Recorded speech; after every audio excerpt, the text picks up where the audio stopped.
सदैव ये जानकर विश्राम करे कि कोई है जो सदैव उसका ध्यान रखता है।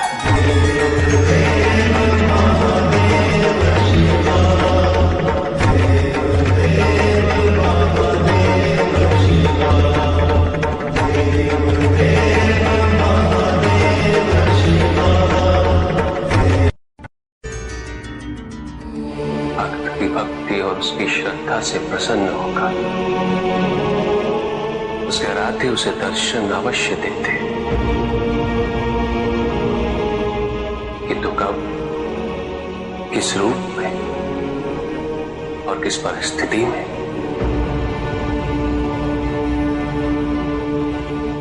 इसका पूर्व ज्ञान होना भक्त के लिए संभव नहीं होता।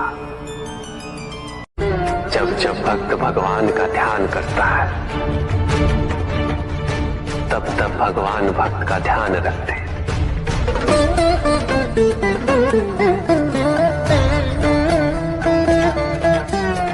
किंतु जिस क्षण भक्त भगवान का ध्यान नहीं करता तब भी भगवान भक्त का ध्यान रखते हैं। इसलिए तुम्हारा ये कथन उचित है नंदी, मैं व्यस्त हूं और मैं चिरंतन काल से लेकर चिरकाल तक व्यस्त रहूंगा। प्रत्येक क्षण प्रत्येक भक्त का ध्यान रखते हैं।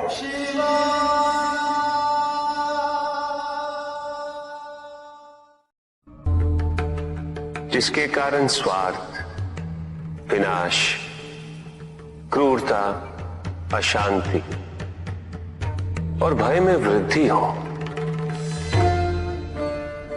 वह अज्ञान है। किंतु जो व्यक्ति को उदार, निर्भीक, सहनशील और विनम्र बनाए, वही ज्ञान है। अज्ञान की शक्तियां दुरुपयोग करने हेतु प्रेरित करती हैं, किंतु जो अपनी शक्तियों और अपने सामर्थ्य के प्रति अपने उत्तरदायित्व को समझाए,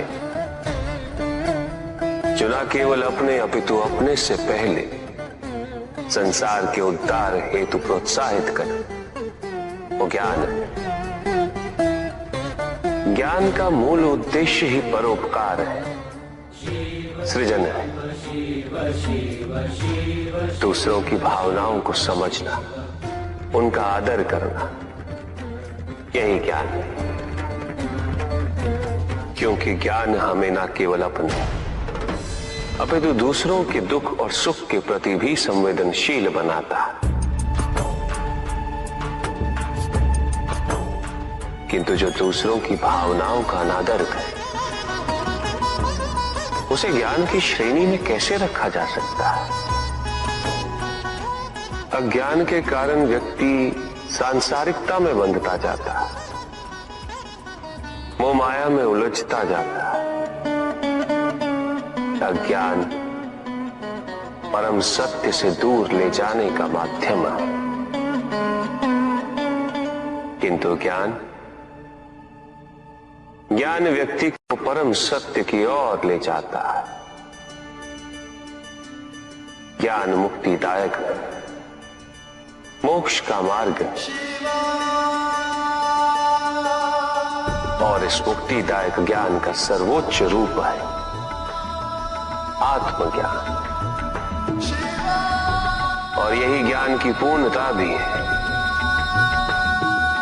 कि व्यक्ति अपने को समर्पित कर दे, छोड़ दे अहंकार को, तो ब्रह्म की इच्छा ही पूर्ण होती है और अभी भी वही फलित हो रही है। ऐसा नहीं है कि हम उससे भिन्न फलित करा लेंगे, लेकिन व्यक्ति भिन्न फलित कराने में लड़ेंगे, टूटेंगे, नष्ट हो। कुछ भी सुनने और समझने के लिए मन का मौन रहना आवश्यक है। किंतु मन मौन रहना नहीं जानता। वो तो निरंतर कुछ ना कुछ कहता रहता। प्रतिपल शब्दों का आक्रमण चलता रहता है मन पर, और यही आक्रमण है जिसके कारण व्यक्ति कभी भी शब्दों के परे नहीं जा पाता। जहां जीवन की सत्यता का बोध उसकी प्रतीक्षा कर रहा होता। कभी भी किसी व्यक्ति का विवेक, उसके संस्कार, निर्भीकता तथा उसके आचरण की परिपक्वता को परखना हो तो उसे शक्तियों से सुसज्जित करता हूं, पदाधिकार सौंपता हूं, परिणाम स्पष्ट हो जाएगा। प्रभु, यदि आप स्वयं यहाँ कैलाश में उपस्थित हैं, तो प्रतिदिन का संध्या काल पूजन आपके समक्ष क्यों नहीं होता है? पूजित का साक्षात सामने होना मन को भटकने नहीं देता, किंतु जो सच्चे भक्त हैं, भगवान तो उनके मन में, उनके हृदय में निवास करते हैं। जिनके हृदय में श्रद्धा है, उनके लिए पूजा करने हेतु अपने आराध्य का साक्षात सामने होना अनिवार्य नहीं।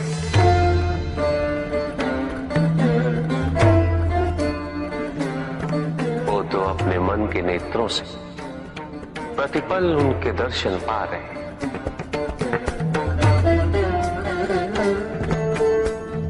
उनकी प्रत्येक अनुभूति में भगवान है।